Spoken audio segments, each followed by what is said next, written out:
जी हां दोस्तों, गजब हो गया। प्रियंका के चैलेंज पर संसद से भागने लगे शाह। प्रियंका ने कहा, सुनो चौकीदार, भागो मत। प्रियंका ने संसद के भीतर खोल दिए मोदी शाह के ऐसे धागे जिस पर भारतीय जनता पार्टी और देश में मच गया बवाल।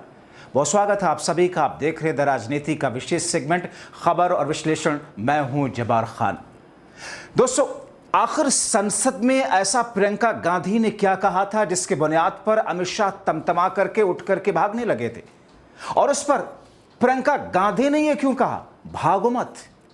आखिर प्रियंका गांधी ने प्रधानमंत्री नरेंद्र मोदी को लेकर क्यों कहा कि चौकीदार गायब कहां हैं? आखिर संसद के भीतर 29 जुलाई को ऐसा क्या हुआ जिसके बुनियाद पर प्रियंका गांधी का ऐसा रौद्र रूप दिखा कि शायद अब मोदी हो या शाह, प्रियंका गांधी को तो फिर राजनीतिक तौर पर छेड़ेंगे नहीं।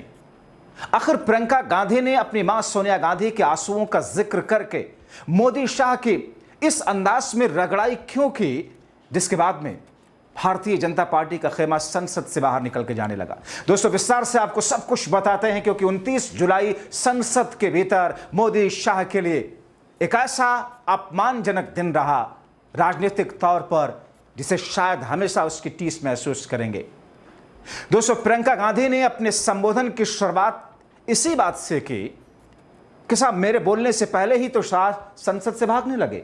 इतनी भी क्या घबराहट है? रुक कर जरा सुनिए तो सही, धागे तो अभी खोलूंगी। इस महत्वपूर्ण मुद्दे पर आपने मुझे बोलने का मौका दिया। अलग बात है कि सत्ता पक्ष के लोग सब मेरे बोलने से पहले ही भाग गए। और दोस्तों, प्रियंका गांधी ने जब बोलना शुरू किया तो आज ठान करके आई थी कि मोदी और शाह के गुजरात से लेकर के 2025 के देश चलाने और बागडोर संभालने वाली स्थितियों की एक एक कलई खोल देनी है। भाषण की शुरुआत में ही प्रियंका ने अमित शाह और राजनाथ सिंह, मोदी तीनों को रगड़ डाला। महज 30 सेकंड में प्रियंका गांधी ने मोदी शाह की धज्जियां राजनीतिक तौर पर उड़ा दी, क्योंकि यह देश की सिक्योरिटी का मामला है, यह राष्ट्रीय सुरक्षा से जुड़ा हुआ मामला है। वो कहते हैं कि आप सुन लीजिए किस अंदाज में प्रियंका गांधी ने 30 सेकंड में जो दहाड़ लगाई, जो चुनौती दी, जिसे स्वीकार करने से खुद को सक्षम पाने में मोदी और शाह का पूरा कुनबा बौखलाया हुआ नजर आया।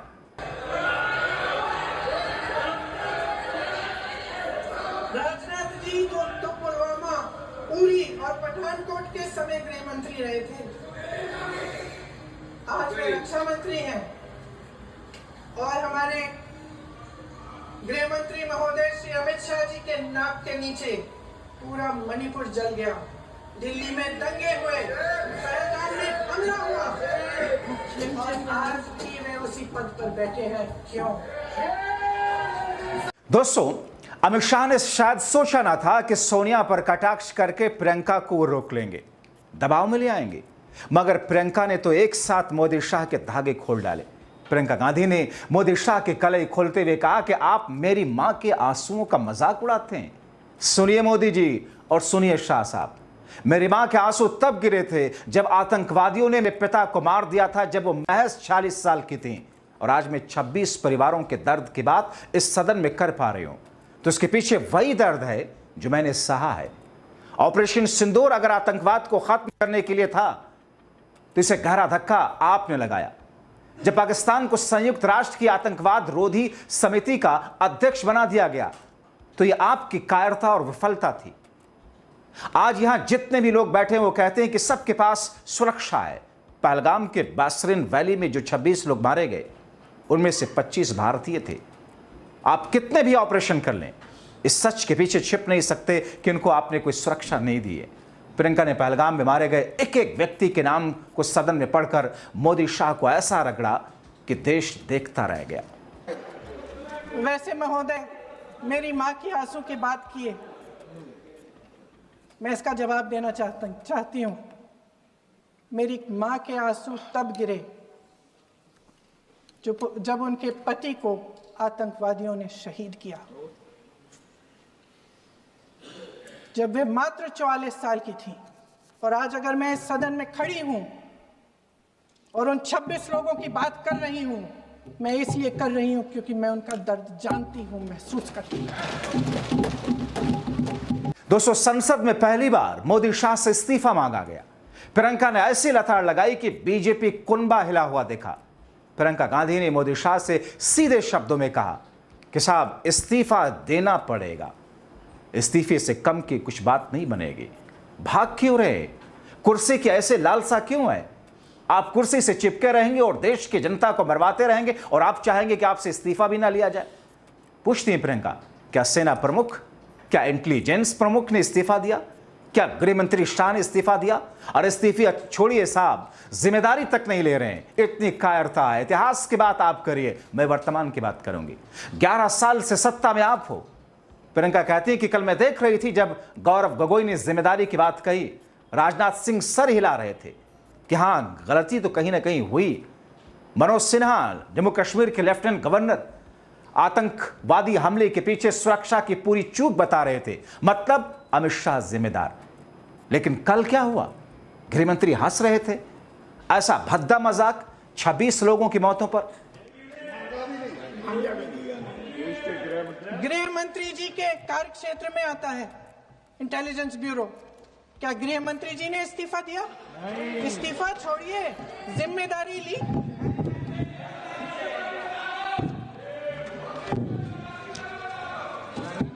साहब देखिए, इतिहास की बात आप करिए, मैं वर्तमान की बात करना चाहती हूँ।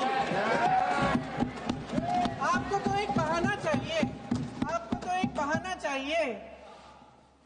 पूरे परिवार का नाम गिनवा देते हैं। अरे अपनी जिम्मेदारी खुद लीजिए। 11 सालों के लिए तो सत्ता में आप हैं।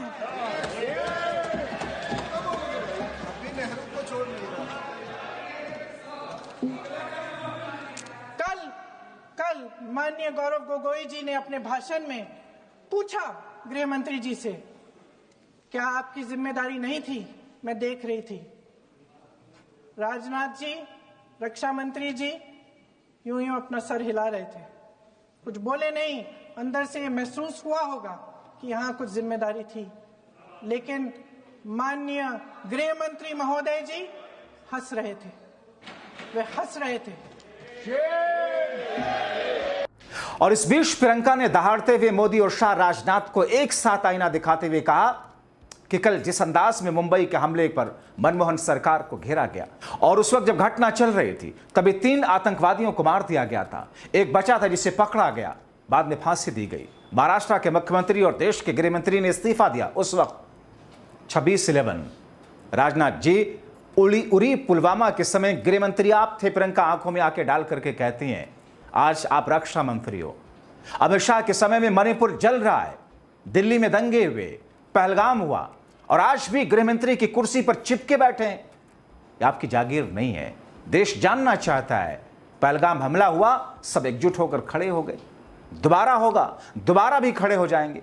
देश पर हमला होगा तो हम सब मिलकर के सरकार के साथ, कोई भी सरकार हो, खड़ी होगी। ऑपरेशन सिंदूर में सेना ने बहादुरी के साथ लड़ाई लड़ी, लेकिन श्रेय प्रधानमंत्री जी लेना चाहते हैं। मगर डर ऐसा, कायरता ऐसी, संसद में आने तक से घबरा रहे हैं। कहते हैं कि आजादी अहिंसा के आंदोलन से मिली थी, लेकिन 1948 में पाकिस्तान की ओर से हुई पहली घुसपैठ से अब तक हमारी अखंडता को अक्षुण्ण रखने में सेना का बड़ा योगदान रहा। सब कुछ सेना का।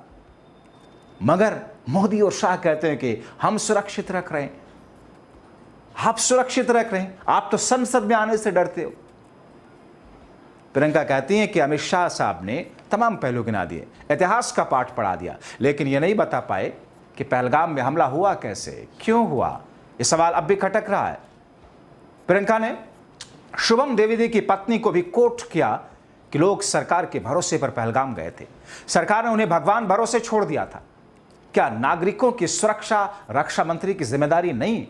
क्या नागरिकों की सुरक्षा गृह मंत्री की जिम्मेदारी नहीं? तो फिर किसकी है?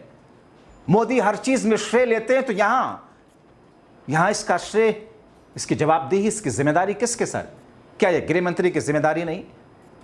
उन्होंने टैरिफ की स्थापना की, उसकी गतिविधियों और इसे आतंकी संगठन कहे जाने के जिक्र करके सवाल उठाए और कहा कि सरकार की कोई ऐसी एजेंसी नहीं जिसे भनक लगे कि ऐसे भयानक हमले की योजना बन रही है। एजेंसियों की विफलता है कि इतनी बड़ी घटनाएं हो जाती हैं। एजेंसियां आपके हाथ में। शाह साहब, आप क्या कर रहे हैं? देश को मौत के मुहाने पर खड़ा कर दिया। उरी हुआ, पुलवामा हुआ, क्या किया उसके बाद? आप ये कहते हैं जम्मू कश्मीर में शांति है, 26 लोगों की जिंदगियां धर्म पूछ करके ली गई और आप कुर्सी से चिपके बैठे हो। दोस्तों, संसद के भीतर जिस अंदाज में प्रियंका गांधी ने मोदी शाह को न सिर्फ चुनौती दी बल्कि दहाड़ी, कम ही मौकों पर ऐसा प्रियंका का रूप दिखा। दोस्तों, अब इस तरीके से वो सारी बातें प्रियंका ने जो कही उस दिखाना आपको छोटे से इस वीडियो में संभव नहीं, मगर प्रियंका के इस ललकार और इस चुनौती के बाद मोदी शाह को नैतिकता के आधार पर कम से कम वो जवाब तो देना चाहिए। अगर गलती हुई जिम्मेदारी लेना चाहिए, जिम्मेदारी लेना चाहिए, क्योंकि जनता ने जो जिम्मेदारी आपको दी है, अपने पैसे से आपको जो सैलरी जनता दे रही है, आपके ऐशो आराम के लिए जो पैसा जनता अपने टैक्स के पैसों का खर्च कर रही है, आप सिर्फ ऐश करोगे, कुर्सी पर चिपके रहोगे, सत्ता के लालसे में बने रहोगे, जिम्मेदारी जवाबदेही नहीं लोगे। आप क्या सोचते हैं दोस्तों? अपने राय कमेंट बॉक्स में जरूर लिखें। अभी के लिए इतना ही, बहुत शुक्रिया।